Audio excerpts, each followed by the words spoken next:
Hola, muy buenos días. Soy Francisco Martínez Neri, catedrático de la Facultad de Contaduría y Administración de la UAPJ. El día de hoy vamos a trabajar una cápsula relacionada con las pérdidas fiscales. En principio habría que decir que las pérdidas fiscales se producen en las empresas como parte de la dinámica que toda empresa manifiesta.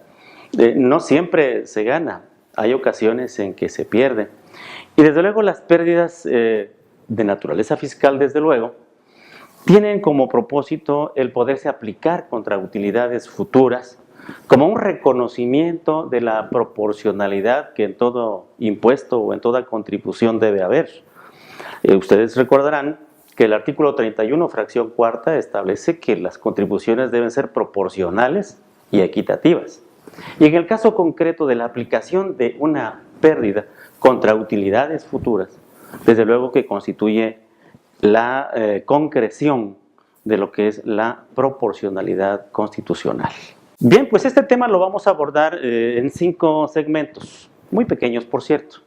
En primer lugar, hablaremos acerca de cómo se produce la pérdida fiscal, para luego abordar el plazo para la aplicación de la pérdida fiscal. Luego hablaremos de la pérdida del derecho en cuanto a la aplicación de las pérdidas. Hablaremos después de la actualización de las pérdidas, dado que las pérdidas tienen que aplicarse de una manera tal que reconozcan el efecto de la inflación, porque una pérdida surgida en un determinado momento, en un año determinado, dado que se aplicará contra utilidades futuras, requiere, por supuesto, de una actualización con índices nacionales de precios al consumidor. Y finalmente, vamos a ver algunos ejercicios prácticos que nos permitirán concretar el conocimiento respecto de este importante tema. Bien, veamos el primer tema, obtención de la pérdida fiscal. Dice el artículo 57 lo siguiente: la pérdida fiscal se obtendrá de la diferencia entre los ingresos acumulables del ejercicio y las deducciones autorizadas por esta ley, cuando el monto de estas últimas sea mayor que los ingresos. El resultado obtenido se incrementará, en su caso, con la participación de los trabajadores en las utilidades de las empresas, pagada en el ejercicio en los términos del artículo 123 de la Constitución Política de los Estados Unidos Mexicanos. En el caso número 2, podemos observar que no siempre de la comparación de los ingresos acumulables con las deducciones autorizadas se obtiene una pérdida fiscal. En el caso concreto que estamos viendo, lo que se obtiene de esa comparación es una utilidad fiscal de 100,000 pesos. En ese sentido, esa utilidad fiscal debe verse disminuida con la PTU pagada, que es una disminución desde luego, y determinar así una pérdida fiscal de 50,000 pesos. Bien, veamos el punto número 2, plazo para disminuir las pérdidas fiscales. Dice la ley en su segundo párrafo: la pérdida fiscal ocurrida en un ejercicio podrá disminuirse de la utilidad fiscal de los 10 ejercicios siguientes hasta agotarla. Puede ocurrir que la pérdida se agote en su aplicación en el primer ejercicio, o en el segundo, o en el tercero, o incluso que se extienda en su aplicación hasta el 10º ejercicio, y que inclusive no alcance a aplicarse totalmente la pérdida, en cuyo caso ese excedente no aplicado no tendrá posibilidad de amortizarse, esto es, se perderá. Puede ocurrir también que en el ejercicio número 6 o en cualquier otro ejercicio dentro de los 10 ocurra una nueva pérdida fiscal, en cuyo caso ese ejercicio también cuenta como parte del plazo de los 10 años a que se refiere el segundo párrafo estudiado.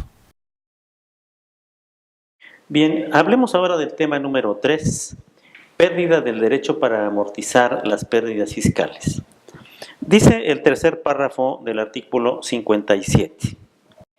Cuando el contribuyente no disminuya en un ejercicio la pérdida fiscal de ejercicios anteriores, pudiendo haberlo hecho conforme a este artículo, perderá el derecho a hacerlo en los ejercicios posteriores y hasta por la cantidad en la que pudo haberlo efectuado.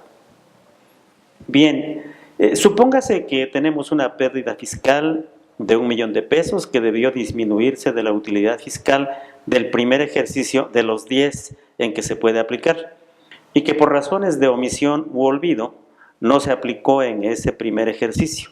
en el cual la utilidad fiscal fue, por cierto, de 600,000 pesos.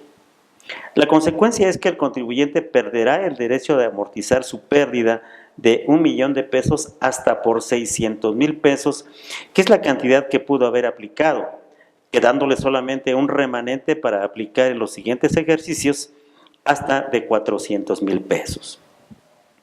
Es usual que las personas pregunten si es posible subsanar la omisión consistente en haber olvidado la aplicación o amortización de una pérdida fiscal en su declaración normal, presentando para ello una declaración complementaria.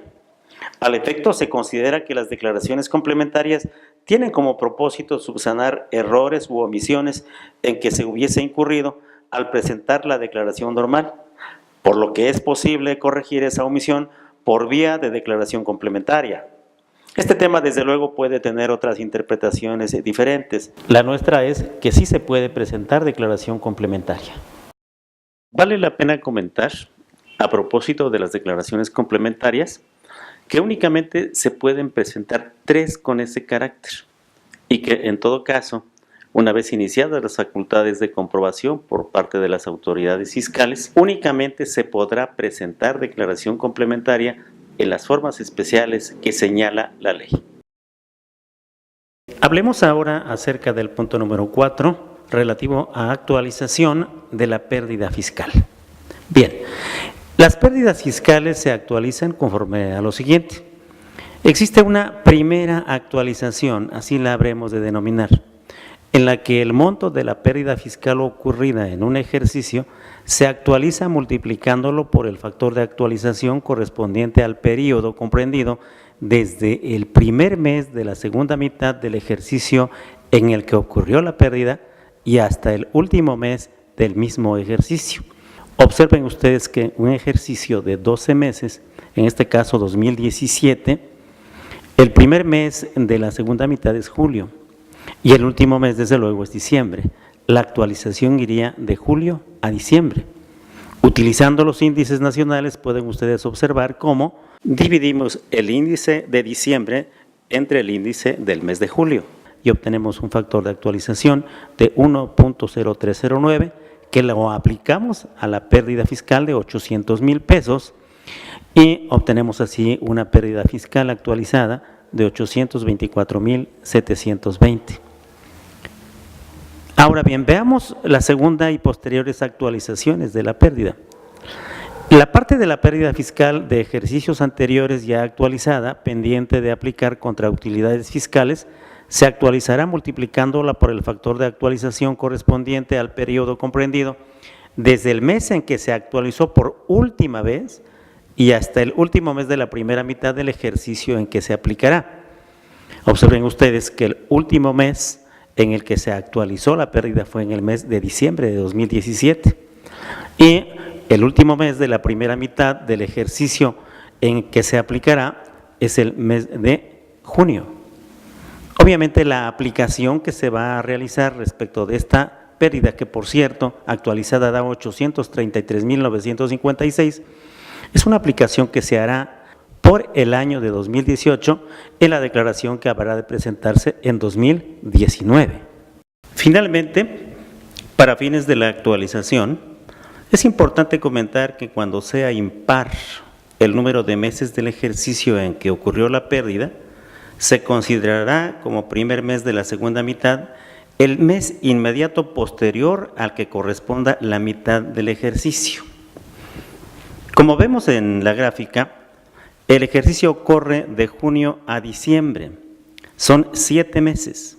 La mitad de ese periodo se ubica en el mes de septiembre precisamente. Por lo tanto, el primer mes de la segunda mitad de ese periodo es octubre, mes del cual partirá la actualización y hasta diciembre. El factor de actualización será entonces el que se obtenga de dividir el índice nacional de precios al consumidor del mes de diciembre entre el referido índice del mes de octubre. Bueno, a continuación, en el eje número 5 de los temas que hemos venido estudiando, se presentan 3 casos de aplicación de pérdidas fiscales. Háganlo de manera personal, analicen, consulten la ley, consulten a sus compañeros, comenten y apliquen adecuadamente lo aprendido hasta este momento. Bien, pues hemos concluido el estudio de esta cápsula. Espero que sea de gran utilidad. Como pudieron observar ustedes, pues hay diversos elementos que hay que considerar para aplicar las pérdidas fiscales. Hay que hacerlo de una manera bien pensada, bien analizada, consultando siempre la ley para evitar futuras molestias por parte de las autoridades fiscales. Nos vemos en la siguiente cápsula.